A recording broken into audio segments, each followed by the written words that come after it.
รถไทยนี่ถือว่าได้ประโยชน์ขนาดพี่น้องแกยังมีให้เบิ่งให้เห็นโยน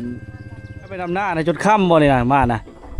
ไอ้มาท่าจนเมยเป็นลัดท่าทางก็บ่เห็นพี่น้องพังไทยใจดีเนาะขอบใจใจเด้อที่ให้เงินขอบใจ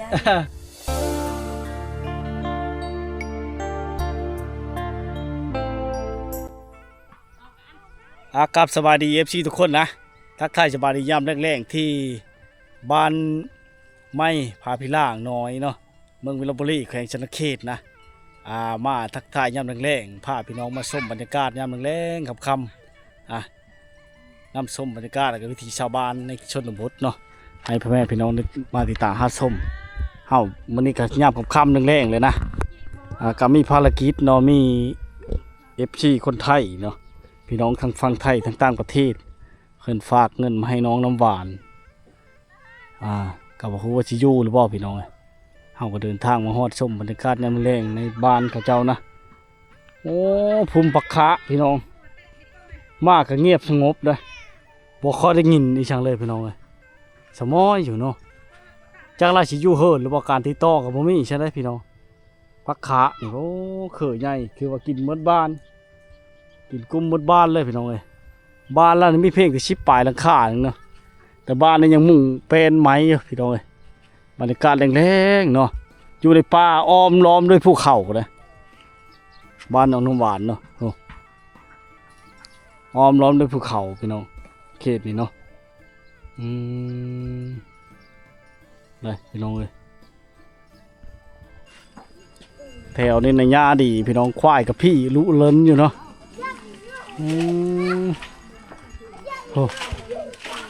ไปแล้วเขาเจ้าพี่ของเหยียบผูไว้แล้วเข้าเดินแล้วพี่น้อง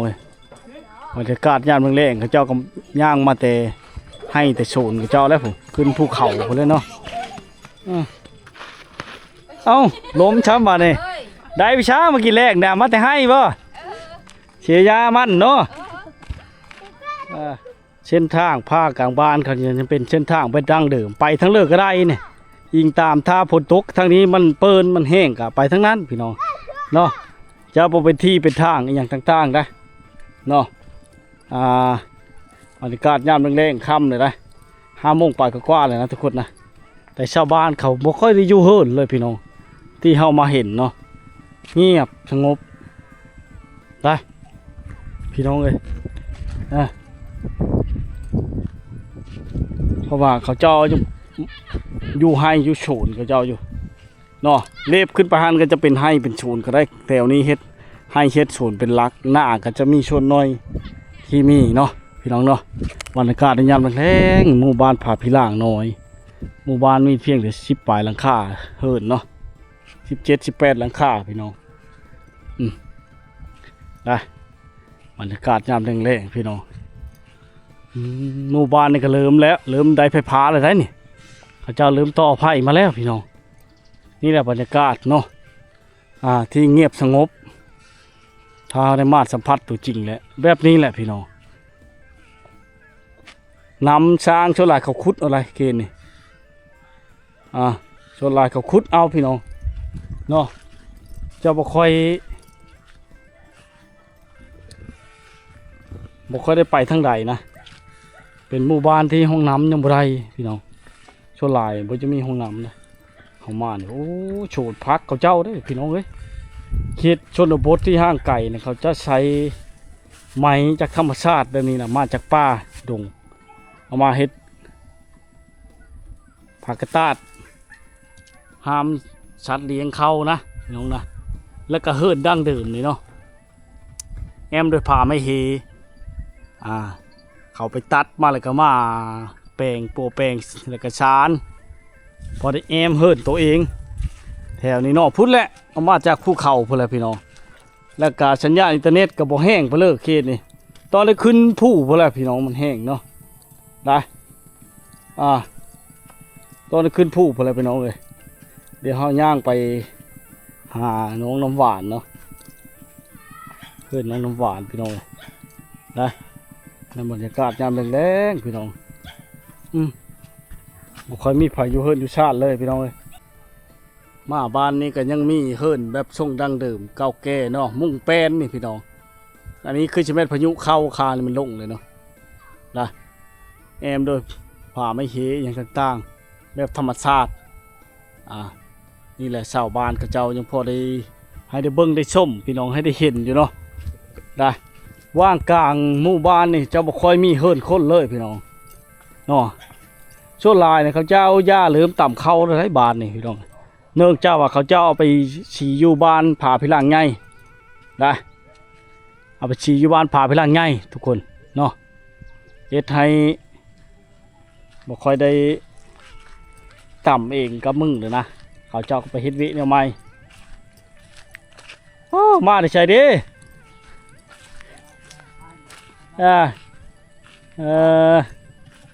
มาแต่เวียกแต่งานและคำๆเลยเนาะ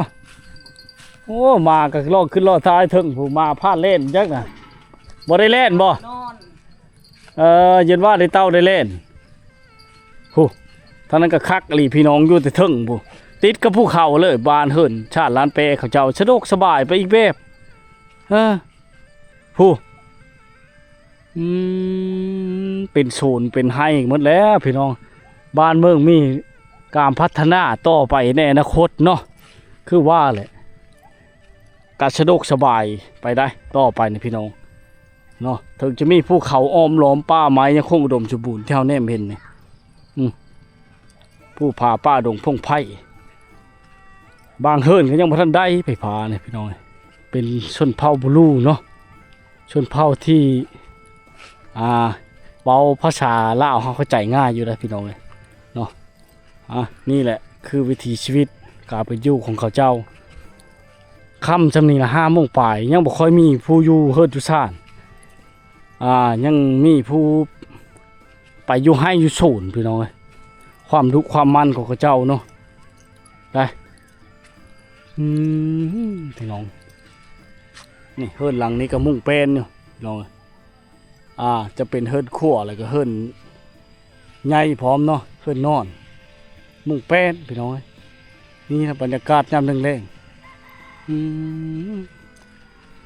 ชมในหมู่บ้านเขาเจ้านะเฮิรนหลังนั้นก็จะเป็นมุ่งเป็นได้แบบตะกี้ดั้งเดิมเก่าแก่เนาะ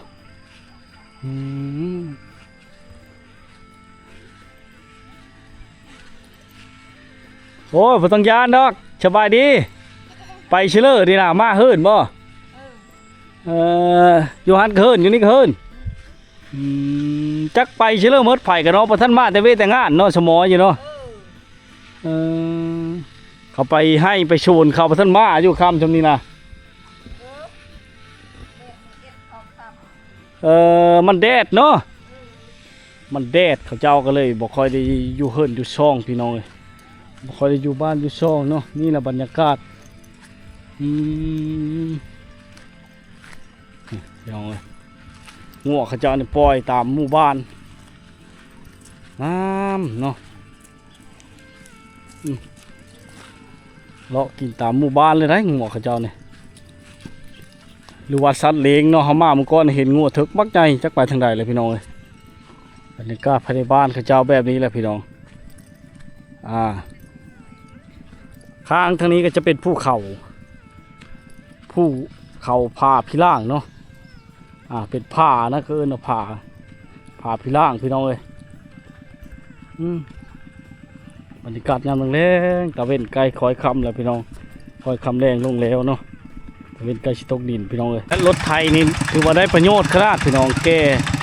มาแต่ให้แต่ส่วนได้ช้ำมากี่แรกนะบ่มียังเลยมาแต่ให้บ่หรือมาแต่ดำหน้ามาแต่เชียร์ให้พี่น้องเชียร์มั่นแล้วปัจจุบันเนี่ยชาวบ้านเขาจะใช้รถไถหน้านี่ลากแกมันได้หลายคู่หลายคนพี่น้องเลยโอ้พี่น้องเนาะตอนนี้เขาก็เดินทางมาฮอดเฮิรนน้องน้ำหวานเลยเนาะได้พี่น้องก็บ่ฮู้ว่าเราอยู่เฮิรนหรือเปล่าในค่ำเลยพี่น้องคิดว่าเราอาจจะบ่อยู่เฮิรนนะคิดว่าเพราะว่าการติดต่อกับได้พี่น้องมีพี่น้องฟังไทยเนาะฝากน้ำใจรางวัลมาให้น้องเล่าเนาะ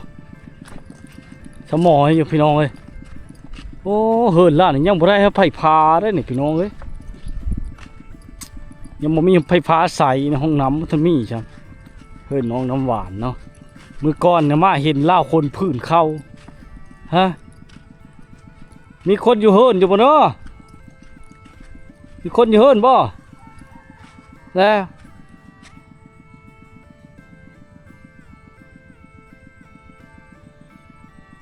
สมอยอยู่พี่น้อยบ้านเลยทุกคนเนาะภารกิจเฮาก็มาฮอดเลยน้องน้ำหวานบ่อยู่เฮินบ้านนี่พี่น้องเขามั่งแล้วบ้านเดี๋ยวเฮารอลุ้นกันไปเดี๋ยวไปหาทานจากชาวบ้านเนาะบ่ฮู้ว่าชีวิตได้พบพอแล้วหรือบ่เนาะหรือว่าจะเป็นมื้อหน้าบ่พี่น้องเนาะจะมอบเงินให้เล่านะพี่น้องเนาะหลังจากเที่ยวชมบรรยากาศภายในบ้านแล้วเนาะเดี๋ยวสักถามจากชาวบ้านพี่น้องอันเขาน้ำหวานนี่ไปทางไหนบ่เขาไปวิเขาบ่ไปเว้ไปดำหน้า โอ้ไปดำหน้าไปดำหน้าเขาเองบ่แ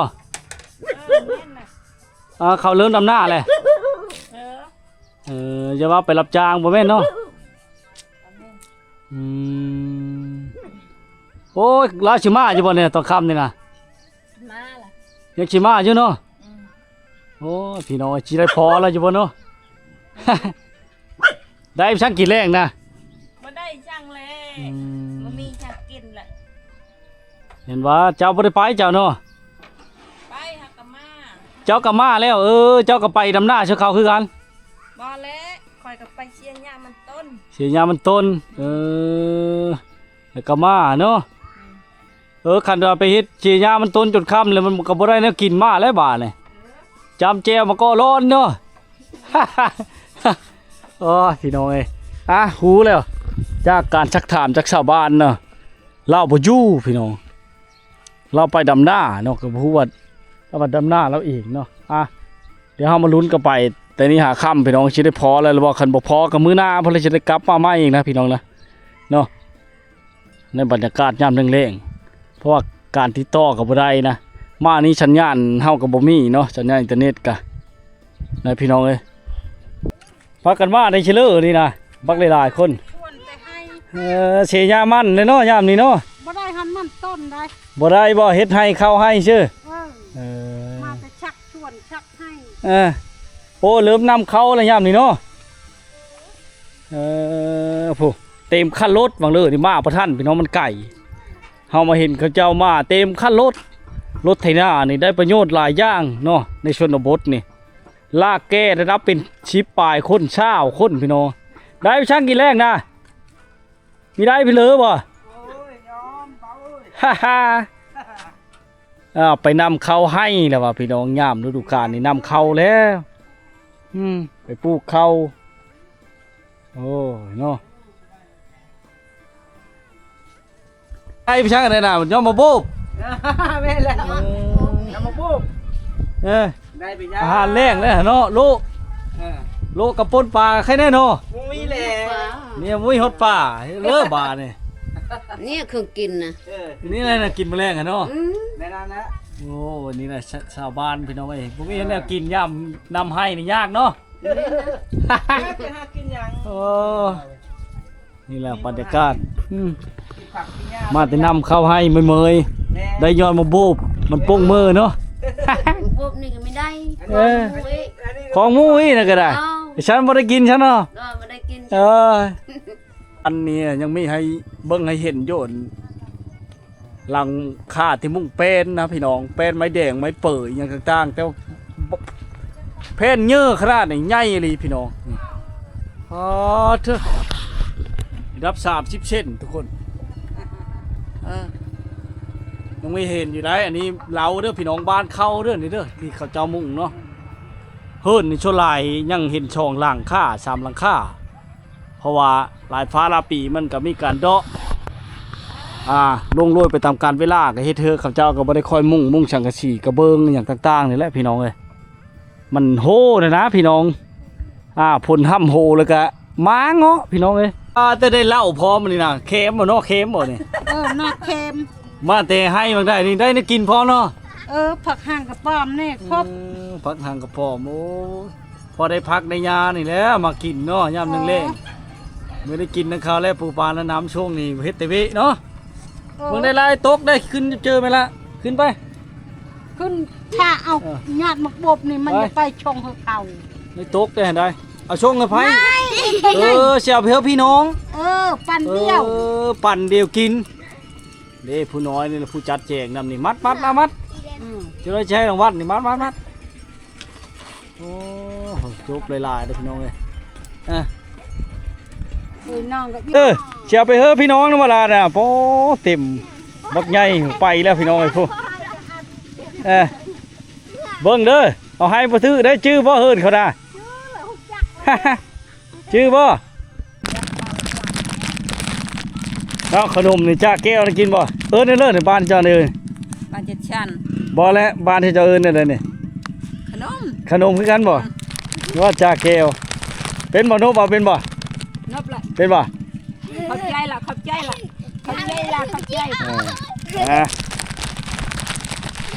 มันปั่นน้ำใจพี่น้อง ขอบใจ อันนั้นท่านบ้าเนาะเป็นได้แหละเอาให้ถือบ่เฮิรนพี่น้องนะฮะขอบใจเด้อไปเลยล่ะขอบใจเด้อ เล่าเอาพักมาให้นะพี่น้องนะอะไรโอ้ผู้นี้เราเป็นผู้มัดเนาะผู้นี้เนาะขอบใจเด้อผู้นั้นก็เอาขอบใจเด้อขอบใจคือกันมันได้ตกได้ละอยู่ดีๆบ่ได้ไปเฮ้อที่บ่เนี่ยไว้แกงเองที่ไว้แกงเองที่แล้วบ่นี่เอาไว้อยู่ผู้เดียวเจ้าน่ะอยู่ผู้เดียวอยู่น้ำลูกสองคนนี่แหละเป็นแม่ไม้บ่แม่หางแม่ไม้โอ้โหเชียร์ผู้ตายได้ลาปีแล้ว3 ปีโอ้ถือว่าไปเฮ็ดให้นะก็เฮ็ดน้ำเขาบ่เฮ็ดน้ำมูเฮ็ดน้ำพี่น้องโอ้ยเนาะสู้ๆต่อไปเด้อเป็นกำลังใจให้ไม่อย่างเฮ้อนี่ก็ได้ขนมพลกรเฮากระทาจนค่ำนะพี่น้องเอ้ยน้องน้ำหวานมาอยู่แล้วไปดำหน้าเนาะมาแต่ใกล้จะค่ำมาจนค่ำโอ้กำลังไม่เมื่อยนั่นล่ะสบายดี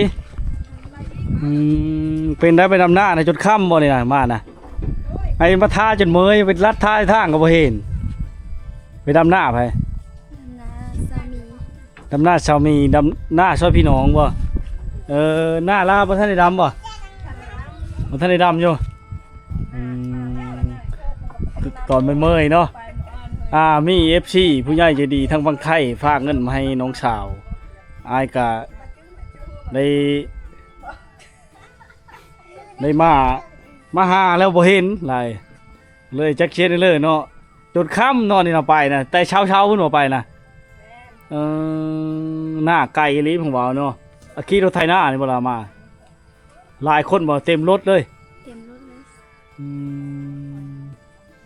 โอ้บ่ท่านได้มีห้องน้ำบ่เฮิร์นล่ะนี่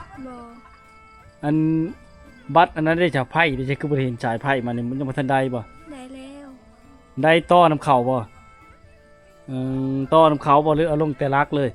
ต้อน้ำเขากำลังไม่เหมยได้ช่างมากินแรงนั่นล่ะยังไม่ได้ยังเลยโอ้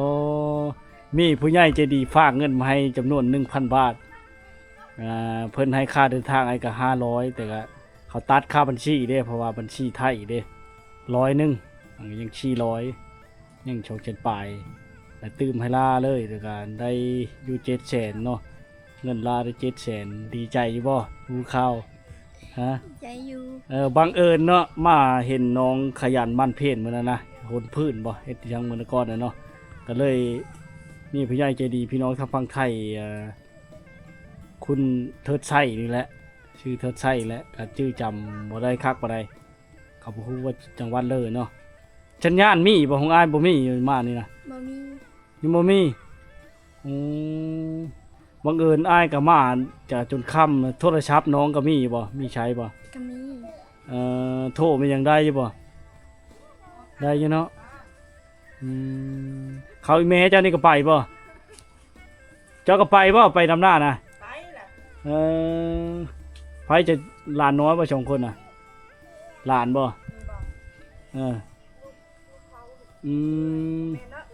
เจ้าผู้เดียวนี้ลูกเจ้าเนี่ยผู้เดียวนี้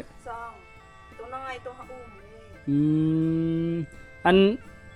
น้องน้ำฝนได้จ้ะน้องน้ำฝนก็เขาก็บ่ได้พากมาให้น้องเขาก็พากมาให้แต่น้องก็ต้องขออภัยหลายๆนี่ผู้มาถ่ายก็แล้วแต่ของเพื่อของมันเนาะแล้วแต่นั่นเด้ออันนี้ก็จะเขียนอะไรเนาะก็เหมือนได้จะเฮอหมันทั้งสองคนนั่นแหละแต่ก็มันก็บ่หลายไปเลยสำหรับเขาแต่เฮาในหลายได้สำนั้นได้เด้อก็เดี๋ยวสิมอบเงินให้เลยเนาะเพราะว่าเฮ้ยแม่มันอยู่เคือนํกันนี่ก็ได้เป็นหลักฐานนํเดียวเฮาก็มาฮอดจนถึงแล้วมาท่าไอ้ท่าจน3 ชั่วโมงโหมาพัดบ่เห็นนั่นแหละว่ะเอิ้นผู้เลือกก็ชะมอยไปถามชาวบ้านเขาเจ้าว่าเล่าไปนั้นได้ว่าเราไปดำหน้าว่ะ ดำน้ เอ้าคือดำหน้าเทวปีแท้ว่ะไปดำหน้าซอยเขาว่ะบ่ได้รับจ้างเนาะดำหน้าพี่น้องเนาะ ำดำน้าลุง เจ้าเป็นลูกกกเลยบ่เนี่ย แม่นแต่อันน่ะก่อน คือจิดีใจแห้งน้องน้ำหวานมาฮอดมาถึงเลยพี่น้อยมากับเพื่อนกะหรี่ลำบากขนาดจนค่ำ น้องน้ำหวานบ่อยู่นะอันนี้คือแม่แล้วเนาะแม่เราก็ยังนุ่มๆนึงพี่น้อยมาฮอดมาถึงเลยเอากะที่ว้าวแหละเงินพี่น้องพากมาให้จำนวน 1,000 บาทเนาะดีใจว่าชาวน้ำหวาน ดีใจ มีพี่น้องฟังไทยใจดีเนาะเห็นความดูความมั่นของเราเมื่อนั้นนะพี่น้องเนาะก็เลยฝากเงินมาให้ 1,000 บาทเราพากมาใน 1,500 บาทนะตัดหักค่านั่นก็100 บาทเนาะค่าบัญชีเพิ่นน่ะก็ยังเหลือ1,400 บาทนะ400 บาทนะเพิ่นว่าให้ค่าน้ำมันรถค่าเดินทางของบ่าวงคนไทยบ้านเนาะมาฮอดน้องกันจำนวน 1,000 บาทแตกมาเป็นเงินกีบก็600,000 นะพี่น้องแต่เฮาก็ตื้มให้เลยเป็น700,000มันก็เทินเนาะมาไม่เมื่อยดีเจอบ่ ดีเจอ เดี๋ยวนับกันเด้อ1 2 3 4 5 6 7แนมกอง ขอบใจ แนมกองเด้อดีใจบ่มาพี่เมื่อยดีใจนะเนาะมีผู้เอาเงินมาเฮ้อดีใจบ่แม่ ใจ นี่แหละพี่น้องไอ้จากน้ำใจเล็กๆน้อยๆเนาะพี่น้องฟังไทยภาคมาย้อนความรู้ความมั่นของลาวนะมาเห็นมานะแต่ก็ดีใจนำอันนี้ก็ที่ได้เป็นสะพานบุญในเพิ่นเนาะก็เป็นบ่โดยเพราะใช้ให้พรเพิ่นเป็นบ่ว้าวในเลิกว้าวดู บอดีเป็น ขอขอบใจยังไงก็ว่าป่ะ ขอบใจเด้อที่ให้เงินขอบใจ โอ้คือจิดีใจแห้งนะจ๊ะอันนี้ก็ตั้งหน้าให้ผู้ใหญ่ใจบุญเนาะพี่น้องเนาะในเลิกนบนะขอไว้ใช้ให้พรผู้ใหญ่ใจบุญทั้งฟังไทยเนาะ ใจ ให้มีสุขภาพแข็งแรงเด้อเอามาให้น้องน้ำหวานซ้ำนี้ก็ขอให้มั่งมี100 เท่าพันเท่าล้านเท่าเนาะขอให้มีแต่โชคเข้าโชคใหญ่มหาศาลเด้อมีกิจการงานกับญาติตำลงให้สูงหลิวให้ประสบผลสำเร็จในหน้าที่การงานเด้อผมอาบุมามูลมาเด้อก็ร่ำรวยมีความสุขสุขภาพแข็งแรงสุขกายสุขใจอยู่ทั้งเลิกก็ขอให้มีชัยไปทั้งเลิกทั้งใดก็ขอให้มีโชคกินบ่บกจกบ่ลงเฮงปังๆนี้ต่อไปขอบใจหลายๆที่ฝากเงินมาให้น้องน้ำหวานเนาะเพื่อมีรอยยิ้มแล้วก็มีความสุขหลายมื้อนี้เห็นลากกับเมื่อยๆมาแต่ดำหน้าพี่น้องนั่นแหละก็จนค่ำทาแล้วก็ได้ขอเข้าใจหลาย ใจเด้อ ๆวิดีโอนี้ก็จะมีใช้ช้ำนี้นะพี่น้องในเลิกกะเพื่อเลยอยากซัพพอร์ตน้องนะคือเห็นเลยนะห้องน้ำก็ยังบ่มีพี่น้อง บ่มี ห้องน้ำก็ยังบ่มีเนาะไฟก็ยังใช้ไฟโซลาร์เซลล์ป่ะ บ่ไฟฟ้า ไฟฟ้าได้แล้ว ได้แล้ว เข้าแล้วแหละเข้าแต่หึงป่ะ แต่หึงแล้ว เข้าแล้วพี่น้องบ่มีแต่ห้องน้ำเนาะคือเห็นก็ยุ่งยากบางเฮิรนก็มีบางเฮิรนก็ยังบ่มีเนาะ โดยตู้เย็นก็ยังบ่มี ตู้เย็นก็ยังบ่ทันได้ใช่ เอาไว้บ่ใส่ ก็น้ำใจเล็กๆน้อยๆเนาะแต่ว่าถึงมันสิน้อยแต่เฮานี่ยิ่งใหญ่พี่น้องเฮาก็บ่ค่อยได้เนาะถ้ามี FC ซัพพอร์ตก็อยากช่วยเหลือแบบนี้เฮาก็ดีใจนำนะค่ำแล้วน้องน้ำหวานเด้ขอบใจขอบใจเด้อ แล้วก็ขอบใจคือกันเนาะอันโทรศัพท์นะพ่อใช้ได้บ่ล่ะโทรศัพท์นะ แสดง พอได้มีการติดต่อนะเถอะนาเนาะถ้ามีผู้ใหญ่ใจบุญอันนี้ก็มื้อนี้ก็ยุ่งยากมื้อนี้ก็มาท่าได้โดนก็ชะม้อยเลยยังโชคดีที่เรามาก็จนค่ำเลยจนบ่อยากเห็นภาพแล้วพี่น้อง เนาะขอบใจหลายเด้อ ขอบใจเด้อ สิได้กลับก้อนบาทในค่ำแล้วพี่น้องเอ้ย